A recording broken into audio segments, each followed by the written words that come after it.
أما بعد فأعوذ بالله من الشيطان الرجيم بسم الله الرحمن الرحيم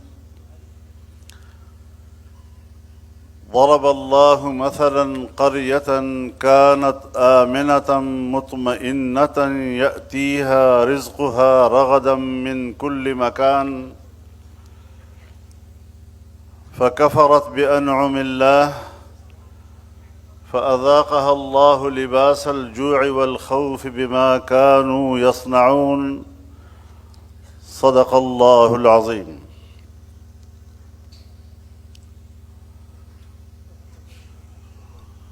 ډیرو درنو قدرمنو شملورو پیاوړو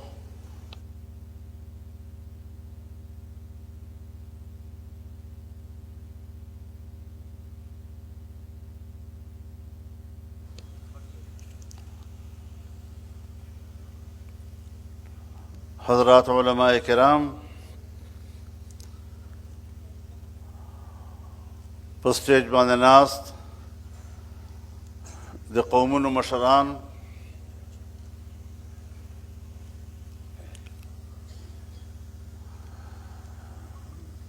ما دپاره دا یو اعزاز ده چې د پښتونخوا او د قبایلو د درنو مشرانو په دې جمع کې او په دې جرګې کې له تاسو سره شریک یم.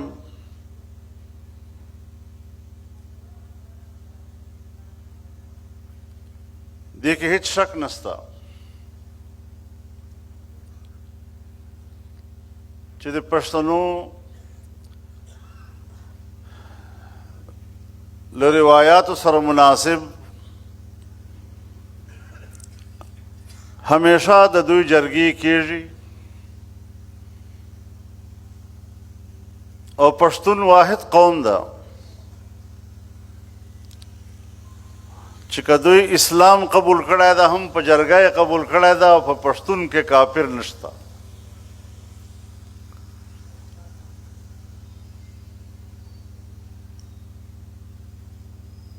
دا یو ډېر غیرتي قوم ده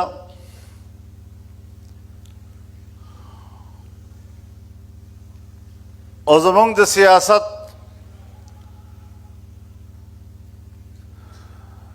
د پښتو مشران که دوی جرګه راغواړي، دا هم په موږ ټولو باندې په پښتنو باندې یو احسان ده. موږ هغو ټولو جرګو ته د قدر په نظر ګورو.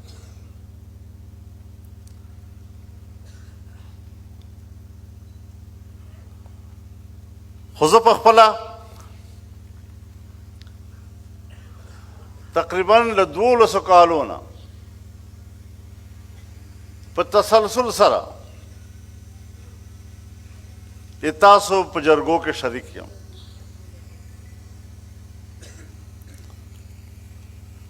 او د ستاسو د جرګې میلمستیا اعزاز الله مونږ ته راکړی.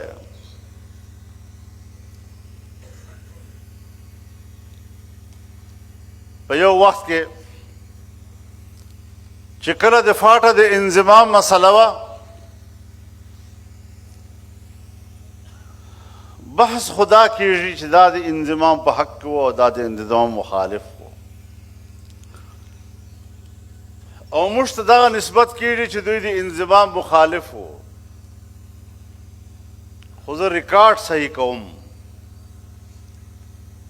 موږ د انضمام مخالفت نه ده کړی، اصل مسئلې باندې ځان پوه کوي چې زه حکومت ته دا حق نه ورکوم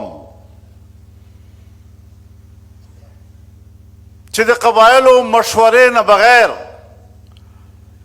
دفاع ته انضمام وکړي. زه څوک یم چې د فاټا د خلکو مشورې نه بغیر د انضمام مخالفت کوم؟ ما په خبره پوه شوئ؟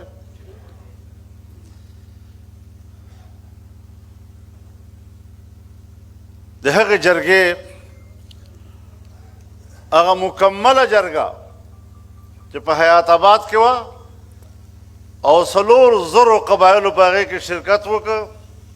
دا خان مرجان خان ناست ده، د اولې ورځې نه موږ په یوه جرګه کې شریک یو، نور مشران هم ناست دي. په هغې کې خبره دا شوې وه چې قبایلو ته حق ورکوي چې د خپل سیاسي مستقبل فیصله په خپله وکړي. که قبایلو انضمام خوښ وي چې انضمام وشي، که هغو دغه موجوده پوزیشن د FCR دا خوښ وي چې په دغه قایم شي، او که دوی فاټا مستقل صوبې مطالبه کوي دا هم د دوی اختیار ده، موږ به د دوی په اختیار باندې فیصله کوو. لہذا لږ خپل ریکارډ صحیح کوي چې زموږ مدعا څه وه او سم ته جوړ کړل. اوس خبره حالاتو ته سپارله شوه. مونږ خپل رای وه، یو خبره مو وکړله. اوس چاته پیغور نه ورکوو په دې چې تا یې حمایت کړی و یا تا یې مخالفت کړی و. چې تا یې حمایت کړی و اوس راته وښایه کومه ښېګړه دی پکې مونږ ته. پښتون چاته پیغور نه ورکوي. د رای خبره وه، هر سړي ته د خپل رای حق و، او دا مطالبه یقینا جرګې کړې وه چې ریفرنډم وکړي، فاټا عوامو نه تپوس وکړي چې عوام هر څه غواړي، فاټا عوامو فیصله به موږ ته قبوله وي. خو حکومت یو فیصله ویې کړله د قوم، د ملک او د وطن په خپل نظام باندې، په خپلو حکومتونو باندې اولنی حق هغه د امن ده.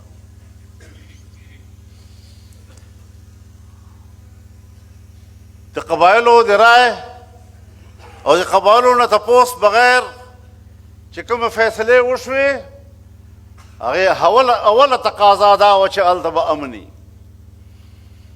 د امن معنی څه ده؟ امن معنا د انساني حقوقو تحفظ ده. چې امن وي نو د هر سړي ژوند به محفوظ وي. چې امن وي د هر سړي عزت او آبرو به محفوظ وي. چې امن وي د هر سړي مال ملکیت به محفوظ وي.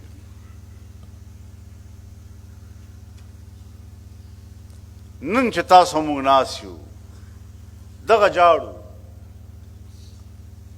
چې د هغه انضمام اوله تقاضا ابتدا چې له امن نه به کېدله او بیا به نور نظام جوړېده. په هغه امن کې د ترقۍ لارې به مو غوښتې او موږ به د خپلې خاورې د خپل وطن خاوندان وو. موږ به هغه فیصلې کولې. نن زه او ته ناست یو دې خبرې ته چې ما په خاورې باندې امن نشته.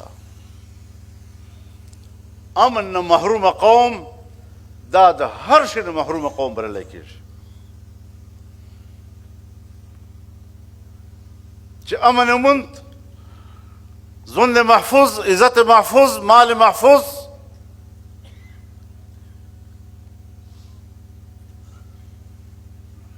بیا هغې ته دا د الله نعمت ده.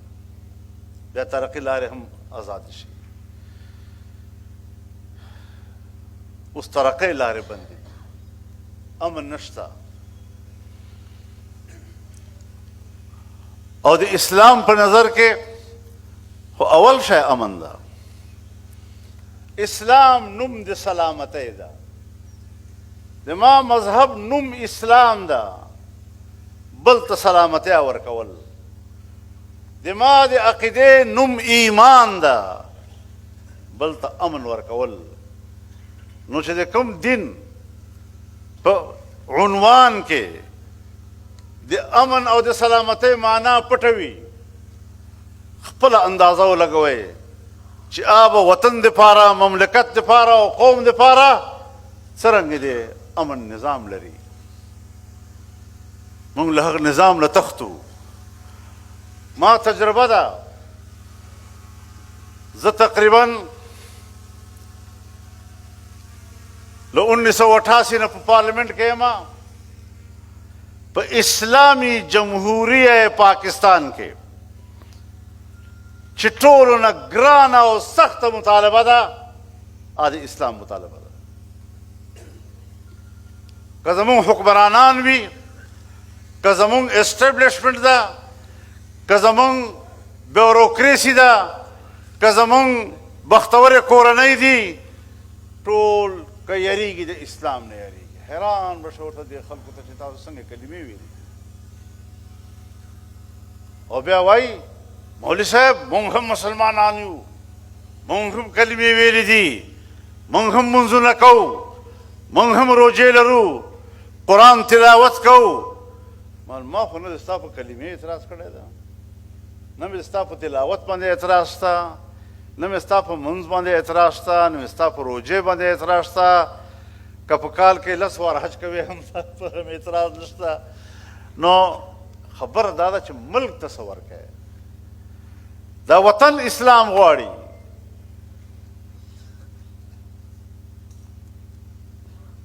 په سن 1973 کې آئین جوړ شوی او زما آئین وایي چې قانون به د قرآن و سنت تابع وي. زما آئین وایي چې قرآن و سنت منفي وي، یو قانون هم نه جوړېږي. موږ په دغو اسمبلیو کې نفس وخوړ. که موږ دا خلک اسلامي قانون سازۍ ته آماده کولی شو یا د اسلام په ضد قانون سازۍ نه یې منې کولی شو. په دغه وطن کې ټولو نه غټ مشکل دا مسله ده.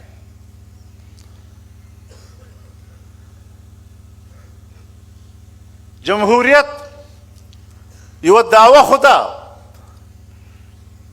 او د آئین تقاضا هم ده، لیکن یو بې عمله جمهوریت، محض نمایش جمهوریت. نو که مونږ خبره د اسلام کوو، که خبره د جمهوریت کوو، دا د آئین تقاضا ده، د آئین مطابق خبرې کوو. اوس خبره دا ده چې په آئین باندې عمل څوک نه کوي.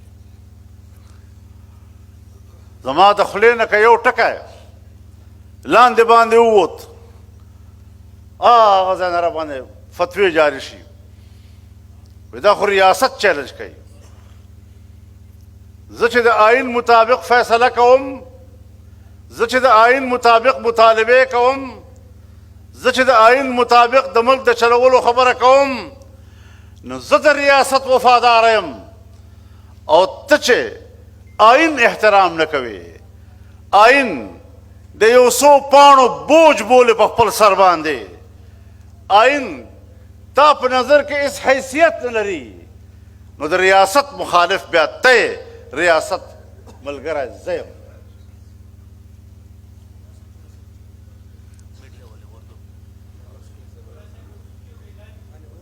ہاں ہم نے ہمیشہ آئین کی بات کی ہے. آئین میثاق ملی ہے. آئین پوری قوم کے درمیان ایک مشترک عہد و پیمان کا نام ہے. اگر میری گفتگو میں تلخی آتی ہے، کوئی ایک لفظ مقتدر قوتوں کو پسند نہیں آتا، تو مجھے غدار بھی کہا جاتا ہے، مجھے ریاست کا دشمن بھی کہا جاتا ہے. اور جو لوگ آئین کے کچھ چند اوراق کا بوجھ تصور کرتے ہیں، جو لوگ آئین کی کوئی قدر و قیمت ان کی نظر میں نہ ہو، وہ اپنے آپ کو ریاست کا محافظ کہتے ہیں۔ میں ببانگ دہل آج کے اس جرگے کی تائید کے ساتھ واضح اور واشگاف الفاظ میں کہتا ہوں کہ ہم ریاست کے وفادار ہیں، ہم آئین کے وفادار ہیں، ہم ملک کے وفادار ہیں، اور اگر آئین سے بغاوت کی ہے تو تم لوگوں نے کی ہے۔ جس آئین کا تم نے حلف اٹھایا ہے اس آئین کے حلف کو تم توڑ رہے ہو، ہم نہیں توڑ رہے ہیں۔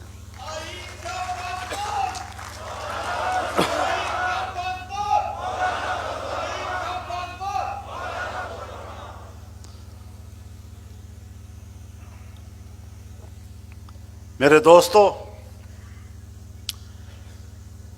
ہمارے حکمران بڑے آقا امریکہ کے بڑے پیروکار نظر آتے ہیں۔ جو مذہب ان کا ہوتا ہے وہی مذہب ان کا ہوتا ہے۔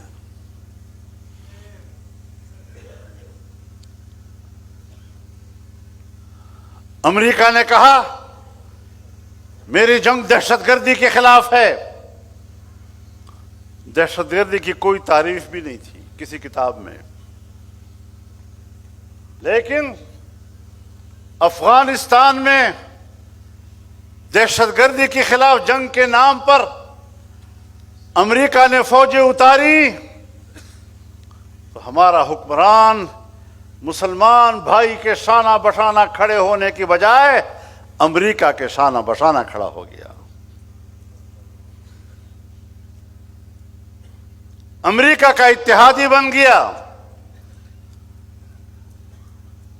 رسول اللہ صلی اللہ علیہ وسلم نے فرمایا لَتَتَّبِعُنَّ سُنَنَ مَنْ قَبْلَكُمْ شِبْرًا بِشِبْرٍ وَذِرَاعًا بِذِرَاعٍ حَتَّى لَوْ دَخَلُوا جُحْرَ ضَبٍّ تَبِعْتُمُوهُمْ قالوا يا رسول اللہ اليہود والنصارى قال فمن۔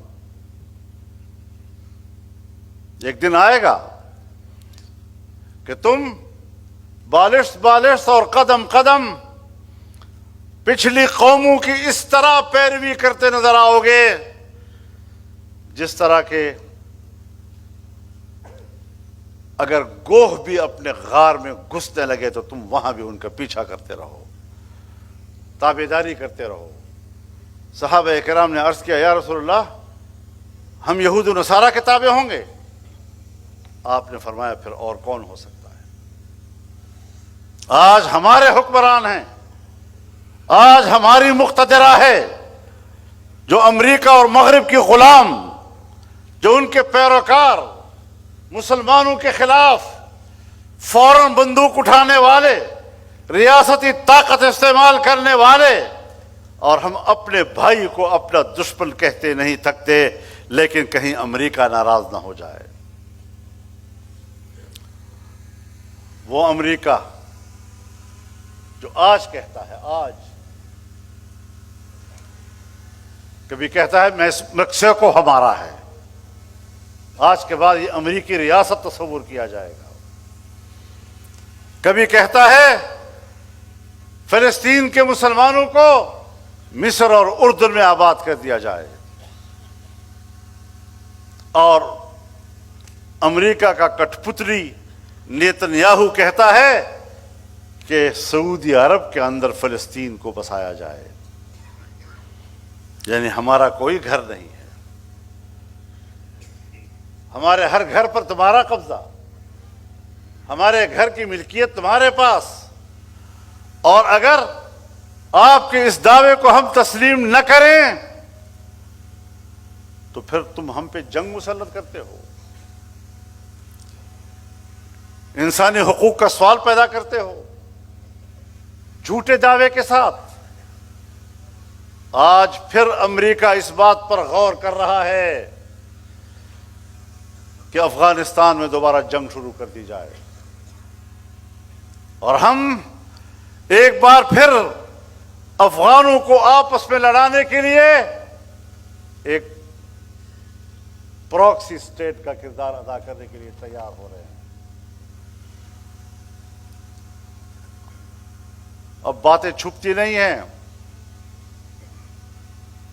اپنے مسلمان بھائیوں کو دشمن کہنا اور عالمی کفر کو اپنا آقا کہنا اور اس کے اتحادی ہونے پر فخر کرنا، اس سے بڑھ کر نہ اسلام دشمنی اور ہو سکتی ہے، نہ پاکستان دشمنی اور ہو سکتی ہے۔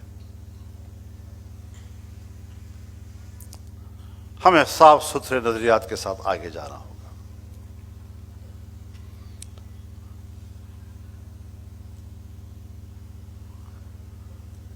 یہاں پر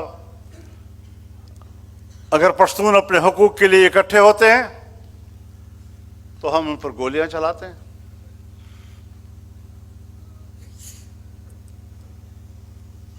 ان پر پابندیاں لگاتے ہیں۔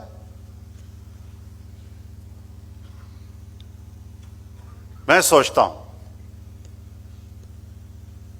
کہ جب مجھ پر پابندی لگائی جاتی ہے، میری پارٹی پر پابندی لگائی جاتی ہے، تو یہ الزام ہے۔ اس الزام کی سزا مجھے اس وقت دی جا سکتی ہے اگر میرے خلاف کھلی عدالت میں مقدمہ چلایا جائے، میرے اوپر الزام ثابت ہو جائے، پھر ریاست کو مجھے سزا دینے کا حق حاصل ہے۔ لیکن اگر کسی عدالت کے سامنے آپ نے میرا مقدمہ لے کر نہیں گئے، آپ میرے پر الزام لے کر نہیں گئے اور میری پارٹی پر پابندی لگاتے ہیں، میری سیاسی رہنماؤں پہ پابندی لگاتے ہیں، میرے کارکنوں پہ پابندی لگاتے ہیں، تو پھر آئین کی خلاف ورزی تم کر رہے ہو، اس کی خلاف ورزی ہم نہیں کر رہے۔ سیاست میں تشدد، ہم تو اس کے خلاف ہیں۔ اعتدال کے رویوں کی طرف ہمیں سب کو جانا ہوگا اور قوم کو ایک کرنا ہوگا۔ میرے محترم دوستو، ایک 2 ہفتے قبل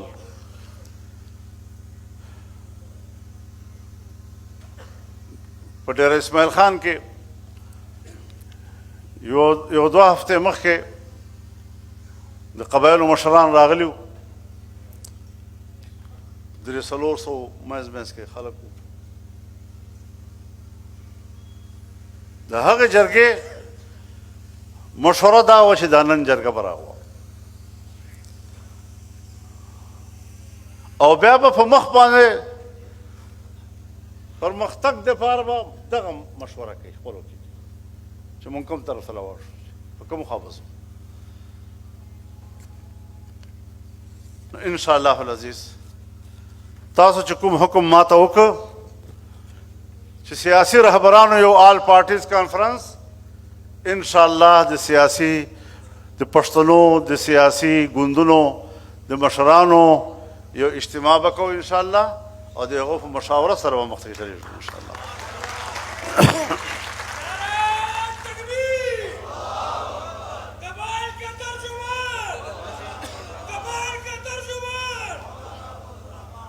مونږ د چا حق نه اخلو. په پنجاب کې چې څه وسایل دي د پنجاب بچی د هغو وسایلو مالک ده. په سند کې چې کوم وسایل دي د سندیانو بچي د هغو وسایلو مالکان دي. په بلوچستان کې چې څه وسایل دي د بلوچو په هغې باندې حق ده او چې په پښتونخوا کې کوم وسایل دي په هغې باندې د پښتون نو د پښتون د بچو حق ده. نه امریکې ته اجازت شته چې ما اجازت نه بغیر ما وسایلو ته لاس واچوي او نو وفاقي حکومت ته حق شته او نو فوج ته حق شته چې هغه په زور جبر باندې زما په وسایلو باندې قبضه وکړي او که دا سلسلې جاري وي نو بیا به د اسټبلشمنټ د حکمرانانو او د عوامو ترمنځ اعتماد پیدا نه شي. راځئ چې د اعتماد ماحول پیدا کړو. راځئ چې د یو پاکستان د وطن د شهري په حیثیت باندې یو قوم جوړ شو. ستاسو رویو موږ ښودلي وو، ستاسو رویو په قومیتونو نوم هم موږ جنګولی یو او د فرقو په نوم باندې هم تاسو موږ جنګوئ. د دغه وطن د فساد سبب هم ته او د دغه فساد سزا مال راکې. دا حقایق به منو.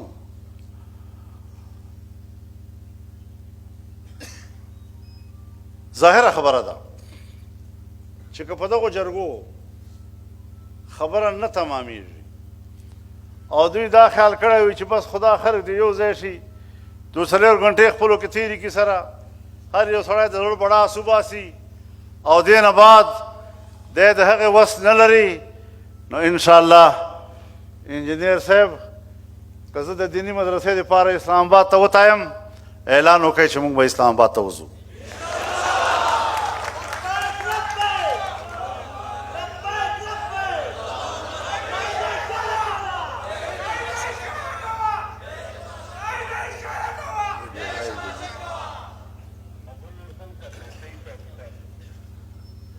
نو بیا به خامخا راوځو بیا که تاوان جوړېږي او که څه وینه به زما توی شي لیکن د ظالم نوم به ستایي په تاریخ کې د قاتل نوم به په تاریخ کې ستایي د جابر نوم به په تاریخ کې ستایي دا خاوره زما ده په دې خاورې پیرنګي هم قبضه کړې وه 200 کاله په ما حکومت وکړو زما وینه یې توی کړله نن تاریخ هغه ته قابض وایي نن تاریخ هغه ته قاتل وایي نن تاریخ هغه ته جابر وایي او دا تاریخ په هر وخت کې لیکلی کېږي نن چې څه صورتحال ده انشاءالله د دې خاورې تاریخ به هم تا ته قاتل وایي تا ته به قابض وایي تا ته به جابر وایي جمعیت علما همیشه له مظلوم قوم سره ولاړ او زه خو دعوهدار یم چې زه خو اولې ورځې نه در سره ولاړ یم انشاءالله تر پایه پورې به دا تحریک په شریکه چلوو انشاءالله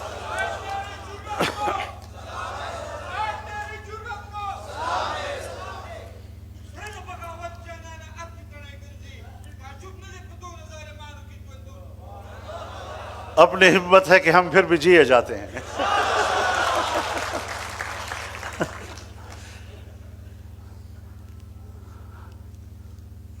اسباب جوړی امریکا هم اسباب جوړی هلته انساني حقوقو پامالي کېږي فوجونه راولېږي زمونږ حکمرانان هم د هغې په پیروي کې حالات جوړوي د فساد نو ګرم به هم ته او فساد به هم جوړ کړی او بیا به دا جواز وي چې د قبایلي سیمې باندې قبضه وکړي هغو وسایل په خپل لاس کې واخلي هغو حقوق په خپل لاس کې واخلي انشاءالله په دغه پاکستان خاورې باندې به موږ د خپلو حقوقو جنګ کوو موږ د پاکستان وفاداره یو پاکستان آئین منو پاکستان نظام منو لیکن په هغې کې ستا جبر منلو ته تیار نه یو